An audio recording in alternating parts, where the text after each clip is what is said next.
Ok, merci grand maître de m'avoir donné la parole. Je vous... Merci. Vous m'entendez? Vous pouvez parler, on vous entend. Vous m'entendez? On vous entend correctement.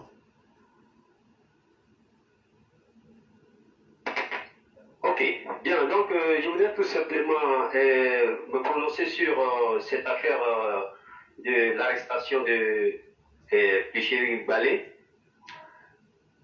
et vraiment m'insurger un peu contre vraiment ceux qui aujourd'hui sortent de partout et surtout ceux qui se font appeler l'organisation de défense des droits de l'homme.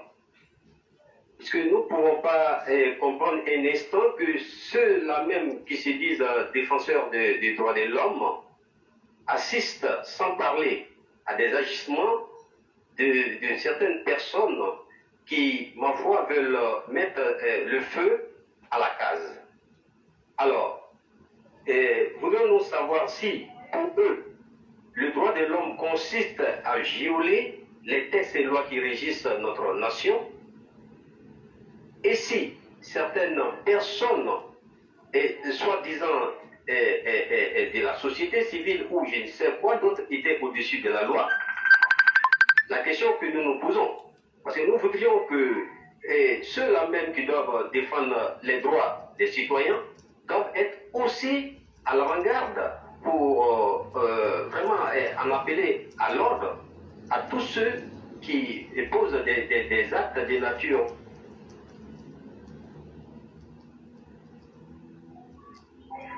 Ceci étant, il faudrait qu'on dise les choses par leur nom.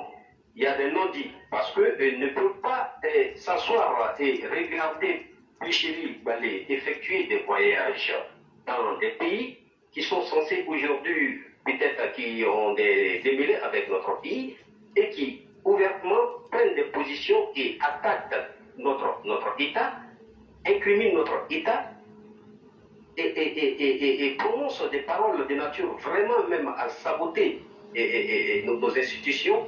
Et quand cette dernière est interpellée, on voit des hommes sortis de partout, comme si notre pays était vraiment un champ de désordre, un champ de non-droit, un pays où vraiment tout le monde pouvait se permettre de tout. Donc vraiment, on voit derrière tout cela vraiment des décès inavoués que nous ne pouvons pas accepter. Donc c'est dire que Picheri Balé doit répondre comme tout citoyen devant.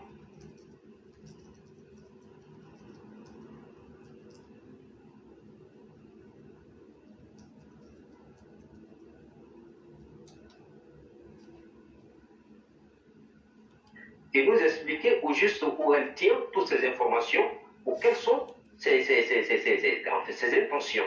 Vraiment, donc, oui, quand même, c'était là vraiment mes propos du jour. Ok. Vraiment, merci beaucoup pour cette brillante remarque. Effectivement, c'est ce que toutes les personnes censées se disent. On voit aujourd'hui de multiples individus sortir pour parler des droits humains. Elle n'aurait pas dû être arrêtée, elle n'aurait pas dû être ceci. Mais vous auriez dû lui donner ses conseils.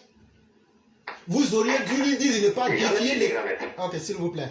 Vous auriez dû lui dire de ne pas se mettre dans une situation. Mais en réalité, ce que vous cachez, quand je vois les Boga Sako ou d'autres individus, vous n'êtes pas plus sachant que quiconque. Des criminels comme vous, qui vous mettez dans le manteau du droit pour essayer de violer la loi, ça ne peut pas vous conférer plus d'immunité que quiconque.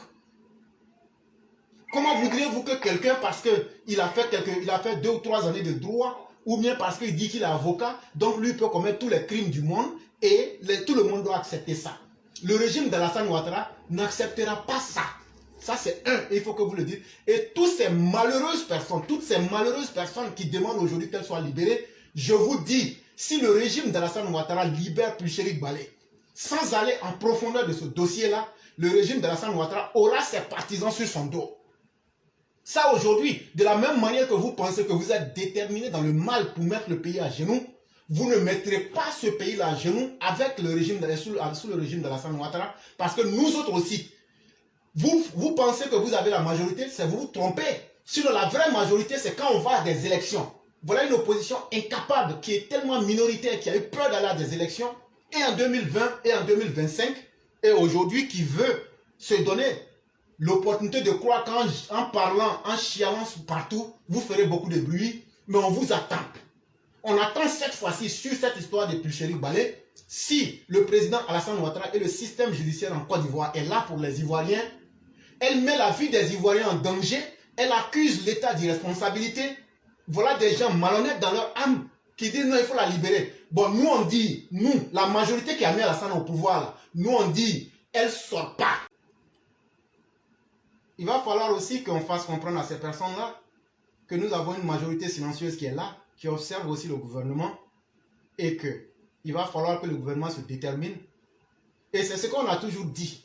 En faisant trop plaisir aux criminels, ils finissent eux-mêmes par délimiter et tracer les directives. Voilà ça aujourd'hui. Le gouvernement d'Abidjan, c'est ce qu'on vous a toujours dit. Mettez chacun en face de ses responsabilités. Et là, ces criminels ont raison. Ils ont totalement raison. Parce que si Pulchéri était resté en prison et qu'elle avait répondu de ses actes d'incitation à la haine et aux destructions des biens publics et qu'elle avait sur la tête les biens des citoyens qui ont été gâtés et qu'elle payait en ce moment-là, elle allait réfléchir plus d'une fois. Mais le régime même d'Abidjan, d'Alassane Ouattara, s'est amusé avec la justice. C'est pourquoi aujourd'hui, il vous demande maintenant de faire l'impossible. C'est parce que le régime d'Alassane Ouattara s'est amusé avec la justice, a copiné avec les criminels. Voilà pourquoi aujourd'hui, l'ensemble des criminels du pays sortent. Nos militaires sont injustement pris en otage au Mali. On n'a pas vu Bédier, on n'a pas vu Babo, on n'a pas vu Michel Babo, on n'a pas vu qui que ce soit mettre de l'argent pour remettre à nos militaires. Aujourd'hui, entre Pulchéri Balé et nos militaires, qui a un sens dans la République? Pulchéri Balé a-t-elle rendu un jour un seul service à quelqu'un? Elle se dit de la société civile. Mais demandez-lui, qu'est-ce qu'elle a apporté en termes de plus-value à la société ivoirienne? À part que inciter à la haine et aux destructions des biens publics. C'est ce qu'on appelle être citoyen de société civile. Alors que les militaires qui sont incarcérés sauvent nos vies tous les jours. Ces militaires-là donnent de leur vie pour nous protéger. Mais on a vu ces inconscients de politiciens, ces malheureuses personnes, qui sont eux-mêmes les fomentateurs des troupes qu'ils avaient prévues. C'est totalement normal, ils sont dans leur logique. Et celles qu'ils ont envoyées Pulchéri Balé, il est totalement normal qu'ils puissent demander qu'elles soient libérées et qu'ils cotisent de l'argent pour lui remettre. Alors que nos soldats qui sont là, pour des gens qui ont dirigé le pays, ils n'ont même pas eu honte. Ils n'ont même pas eu l'intelligence de dire qu'au lieu de donner l'argent à Pulchéri, on aurait d'abord dû donner ça aux militaires qui nous protègent chaque jour. Mais je crois que si les Ivoiriens sont intelligents et si les gens sont sensés, ils vont pouvoir comprendre et s'adapter. C'est vraiment important. Et c'est ce qu'on a toujours dit, il faut que le régime d'Abidjan arrête de copiner avec le désordre. Et voilà que ces gens viennent vous rappeler aujourd'hui que puisque vous les avez habitués au désordre, il faut aller plus loin dans le désordre. C'est comme ça qu'il faut comprendre la posture de l'opposition actuellement qui demande que des criminels soient libérés. Mais c'est totalement normal. Quand on prend des amnisties, quand on prend des grâces présidentielles à des personnes qui ne le méritent pas, mais c'est une prime à ce qu'elles puissent récidiver et qu'elles puissent aller plus loin. Et donc, à travers tout ça, l'opposition aujourd'hui veut tester la capacité de résistance et des limites du pouvoir en place, jusqu'à ce que le pouvoir lui donne l'impossible. Et donc, si vous êtes prêt à lui donner l'impossible, libérez-la, mais vous aurez vos militants cette fois-ci sur le dos. Parce que cette dame-là, non seulement dans leur volonté d'avoir échoué, maintenant, ils veulent mettre en confrontation la Côte d'Ivoire avec des États extérieurs. Et donc, il faut même rentrer en complicité avec des agents extérieurs pour mettre la Côte d'Ivoire à mal. Et ça, si les autorités se prennent le luxe de copiner avec ces personnes-là, parce que trop de personnes en parlaient, on va leur demander, entre vos militants et ceux qui ont crié là, qui a beaucoup, entre vos militants et la majorité des Ivoiriens qui désapprouvent cette action-là, le gouvernement sera obligé de nous montrer cette fois-ci de qui est-ce que le gouvernement a réellement peur. Est-ce qu'il a peur du droit? Est-ce qu'il a peur des criminels? Ou bien est-ce qu'il a peur des citoyens qui respectent la loi? Voilà aussi la problématique qui s'impose au gouvernement. Et je trouve que c'est vite fait. Il faut que le gouvernement continue à être dans le sens de la responsabilité, à punir très sévèrement cette dame-là pour qu'elle comprenne ainsi qu'avec ses patrons, Laurent Gbagbo, Bédié et toute l'opposition ivoirienne, que leur forfaiture ne marchera pas. Parce que vous agissez comme si M. Ouattara n'a pas de partisans, mais sachez qu'on est prêt et qu'on vous attend. La violence que vous souhaitez, dès qu'elle sera déclenchée, sachez que Dieu merci, vous êtes tous en Côte d'Ivoire, et cette fois-ci, vous serez des acteurs directs dans les événements. Parce que vous n'allez pas faire tuer les familles des gens, et les gens vont vous dire que non, ils vont négocier. Les gens iront chez vous, ils vont vous abattre. Je parle de Bédié, je parle de Laurent Gbagbo. Cette fois-ci, ils vont vous abattre. Et comme ça, vous allez aller devant Dieu pour aller négocier là-bas. Parce que pendant trop longtemps, vous avez fait tuer les gens, vous avez mis la vie des gens en danger, et le gouvernement, chaque fois, pour des raisons qu'ils connaissent eux-mêmes, s'amuse chaque fois à ne ni vous juger, à ne ni affronter la justice, et à toujours mettre en arrière-plan les vraies victimes. Je crois que les gens en ont suffisamment dans le cœur, et ils attendent la moindre étincelle pour vous montrer que Dieu merci, cette fois-ci en Côte d'Ivoire, les gens ne se priveront pas de poser un acte. Parce que moi, je l'ai toujours dit, en Côte d'Ivoire, tant qu'on ne va pas traîner le corps d'un de ces politiciens-là pour faire bouffer ça par les chiens dans la rue, cette histoire de faire tuer les citoyens ne va pas cesser. Mais s'il plaît à Dieu, je dis bien s'il plaît à Dieu, le jour que vous allez provoquer la violence en Côte d'Ivoire, s'il plaît à Dieu, vous serez les premières victimes et vous serez tellement dans le désarroi que même les chiens vont venir manger le reste de vos cadavres sur les rues. Parce que trop, c'est trop. Cas sera Richerie Balé. Le deuxième cas va porter sur. Là, je vais déporter un peu l'actualité sur le côté du mouvement qui se crée PPACI et puis l'intervention de Michel Gbagbo dans la baie devant les Atiers. Donc, concernant Richerie Balé, son intervention, bon, c'est mon opinion. Je crois que cette opinion est partagée par tout le monde, pour ne pas trop me répéter.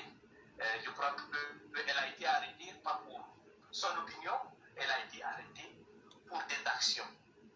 Donc, en tant que des dirigeants, des autorités d'un pays, pour sauvegarder la population, je crois que le gouvernement a bien le droit de canaliser la femme.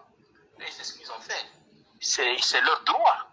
Donc, comment dirais-je, ceux qui se lèvent là pour dire qu'ils protègent quelqu'un, comment dirais-je, ça, ils ne parlent pas dans le droit sens.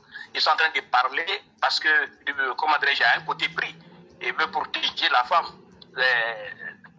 Sinon, ce n'est pas pour sauvegarder le pays. On a vu ces hommes-là, pendant que nos 49 soldats sont retenus de l'autre côté, on n'a pas vu l'intervention de quelqu'un. Comment dirais-je, les deux chefs d'État, deux chefs anciens d'État, c'est eux qui devaient venir autour du président. On a vu que le président se débat seul. Le président Alassane se débat seul avec cette histoire avec le Mali. Bon, je crois qu'il gère bien la situation. Bon, donc, je ne vais pas m'attarder dessus. Vous avez dit beaucoup de choses dessus et que je crois que les gens ont compris. Mais ils sont en train de voiler la face de la population pour dire que ouais, c'est pour son opinion, on a arrêté. Ce n'est pas opinion, c'est des actions qui viennent déstabiliser. Ces actions sont là. Voilà, ces actions sont là. Ces actions sont là et c'est clair. Elle a mené des actions, et même à l'international. Donc, elle mérite là. Voilà. Bon, mon deuxième point, c'est concernant les actions du PPACI et le nouveau mouvement qui vient de se créer. Ces deux PPACI et ce mouvement Femmes capables de Simone Gbagbo, ces deux mouvements-là, c'est le FPI éclaté. Et l'intervention de, comment on appelle, Michel Gbagbo devant mes parents de Lamé, je crois que c'est dans la région d'Azoto, d'Akoupé, comme quoi il lui va donner la Côte d'Ivoire aux vrais Ivoiriens. Et pas plus que 3-4 mois, son papa était chez les Atchans, disant que les Atchans ont perdu leur terre. Donc c'est le même langage. Mais il y a une contradiction. PPACI, c'est le panafricanisme. Mais dans ces deux discours-là, ne prônent pas le panafricanisme. Si vous parlez déjà des vrais Ivoiriens, donc des vrais Ivoiriens, donc il y a des faux Ivoiriens. Donc il y a des étrangers dedans. Donc le panafricanisme n'est pas expliqué là. Bon, mon mot pour mes parents, les Atiers, Lamé, je crois qu'on a souffert. Je parle de on. Parce que moi, je suis né dans cette région, je suis né dans un petit village Atier. Ce sont mes parents aussi. Ici, c'est une fois, mais je suis né dans un petit village Atier. Ce village-là, habillé là, ce sont mes parents. Donc, pour leur dire, les Atiers, nous avons supporté à 100% Gbagbo. Mais moi, je n'ai pas vu quelque part aucun discours Gbagbo, un discours provenant de Gbagbo, remerciant nos parents pour leur effort, compassion pour leur souffrance. Ils sont revenus par la grâce du président Alassane et ils commencent encore à creuser et les mêmes discours reviennent. Vraiment, je ne serai pas long. Mes parents entiers, mes parents ébriés. J'ai dit mes parents ébriés parce que j'ai fait l'école primaire avec les enfants ébriés, même je parlais déjà. Donc, je vous dis, on a souffert et que ça s'arrête là. Patrick Achille est là, il est en train de travailler. Tout ce que vous voulez, adressez-lui une lettre, racontez-le. Vos cadres, les rues, il est aussi cadre, il est aussi de la région, il peut vous servir. Je vous en prie, ne suivez pas le rêve de Laurent Gbagbo. Et son fils est en train de faire l'étage. J'ai eu mot de tête devant ce discours, devant mes parents entiers. Ce monsieur-là, lui dit vrai Ivoirien. Michel Gbagbo dit qu'il est vrai Ivoirien. Il oublie que Aoussa est plus Ivoirien que lui. Il oublie que le Morin est plus Ivoirien que lui. Celui qui s'arrête dans un village à Ivoirien dit qu'il connaît la Côte d'Ivoire au vrai Ivoirien. Celui qui connaît les vrais Ivoiriens. Il a regardé sa peau. Éclaireur, je vais m'arrêter là pour laisser la classe continuer. Si vous avez quelque chose à ajouter, vous pouvez le faire. Pratiquement, vous avez donné votre avis et nous partageons les mêmes avis. Donc, il n'y a pas grand chose à ajouter. Seulement que je dirais aux Ivoiriens de ne pas se tromper. Bonnet blanc, blanc, bonnet, c'est la même chose. Regardez Afingue San qui dit que Gbagbo lui a donné le flambeau. Vous pensez que Afingue San s'est départagé de l'idéologie de Gbagbo? Non. Regardez le fils de Gbagbo qui tombe dans la haine tribale. Regardez Simone Gbagbo qui fait dans le déni de la réalité. Vous ferez vite de comprendre que c'est un piège. Ils pensent être plus intelligents en éclatant le FPI pour dire que c'est toute une coalition qui s'est mise ensemble. Mais je crois que nous voyons dans ce jeu-là. C'est un parti minoritaire. C'est un parti régressiste qui pense pouvoir se jouer des Ivoiriens et de l'opinion internationale.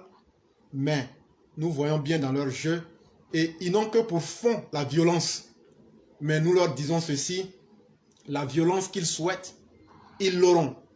Mais ils vont aussi récolter les prix d'une manière radicale et fatale.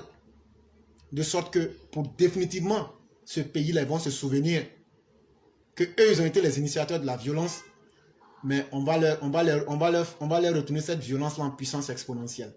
Ça, il faudrait que les gens s'apprêtent pour cela. Merci beaucoup, cher René. L'affaire Pulférique Galuz.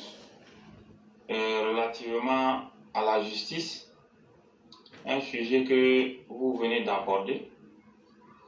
Le deuxième sujet concerne l'individu Guillaume Zéro, relativement au dossier malien.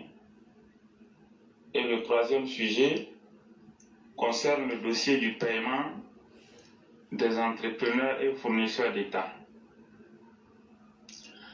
Alors, le premier sujet, comme vous avez eu à évoquer le cas de la justice, je m'inscris totalement dans cette ligne droite pour dire que hier, au cours d'une émission de débat sur NCI, nous avons remarqué avec beaucoup de désarroi le déséquilibre notoire de ce débat. Moi, je ne sais pas sur quelle base Ali Djarasouva il invite ses intervenants, mais on a fait inviter des délinquants et des voyous qui prennent la casquette de société civile pour venir narguer les gens.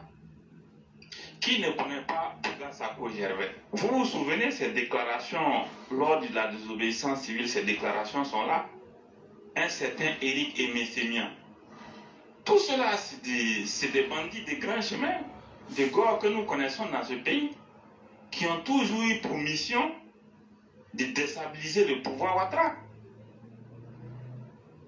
Ils essaient de jouer sur la naïveté de beaucoup de citoyens en disant qu'ils sont de la société civile ou bien ils défendent les droits de l'homme. De quel droit ils parlent?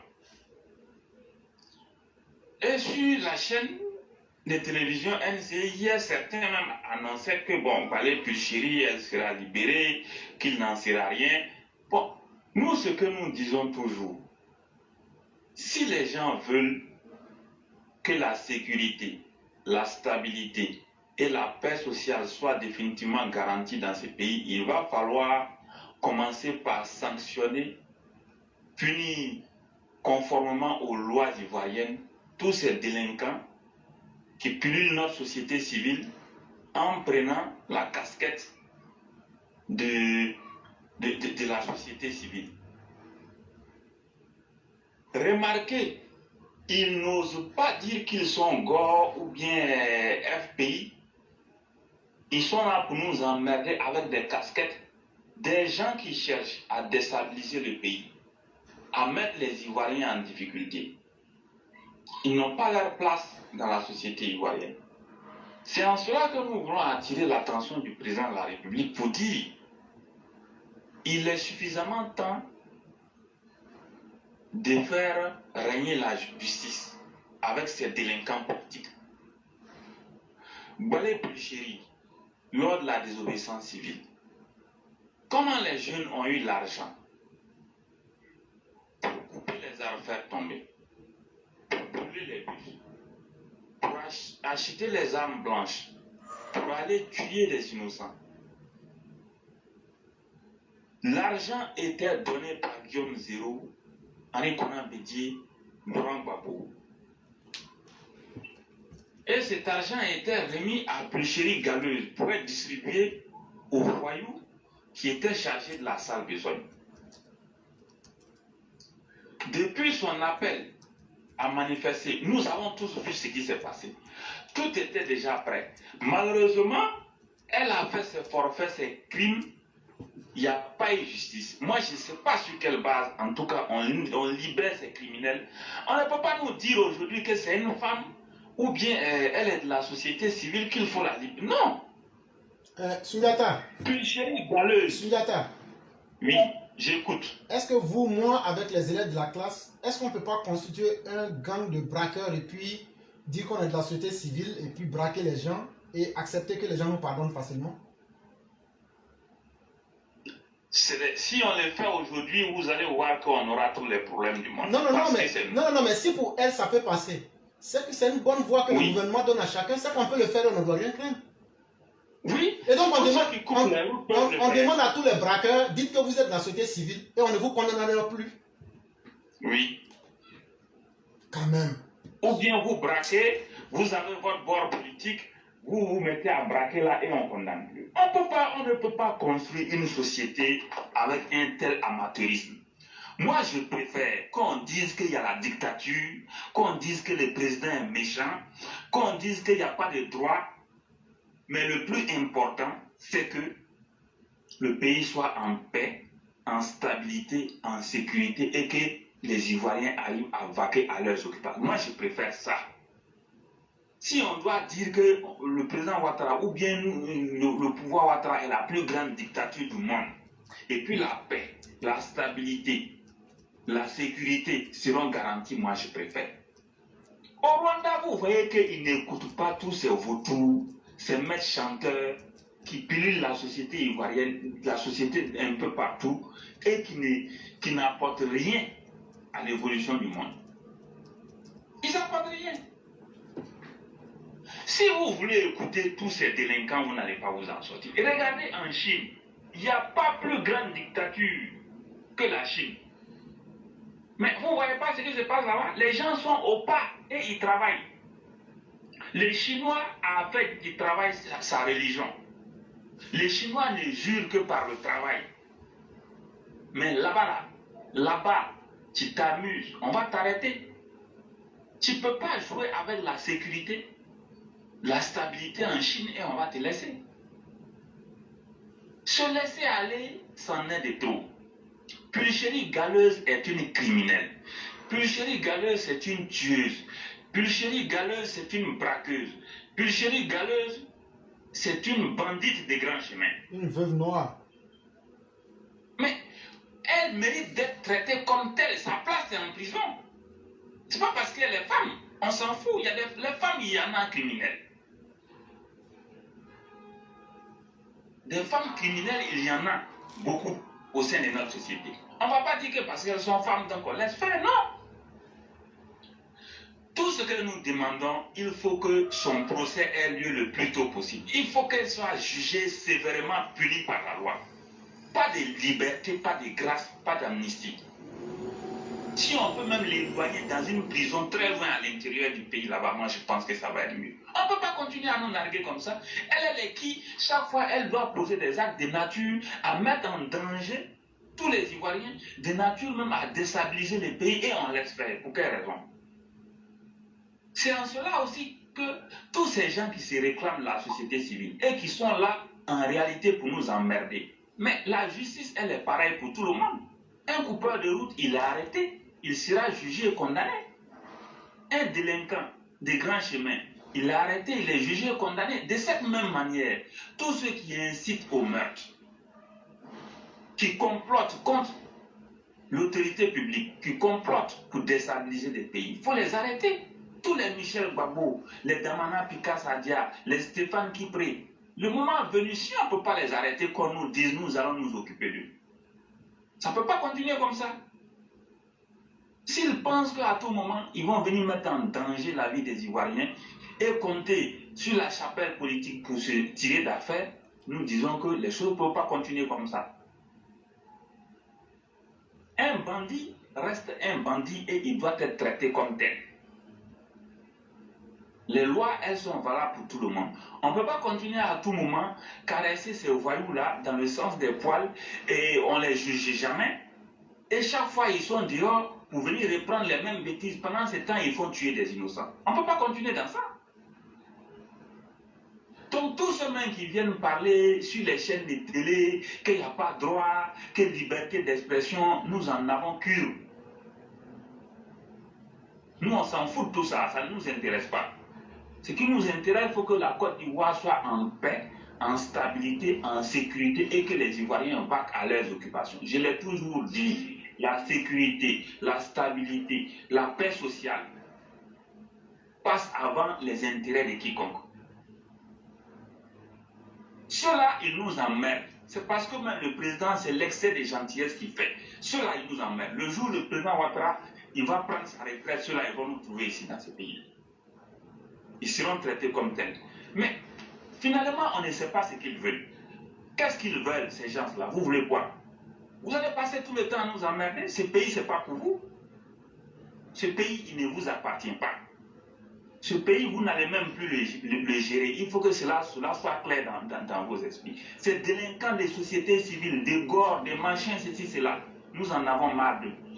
S'ils continuent comme ça, à un moment donné, il va falloir qu'on ferme les yeux pour faire un bon nettoyage dans ce pays et puis on va s'en sortir. On ne peut pas continuer dans ça.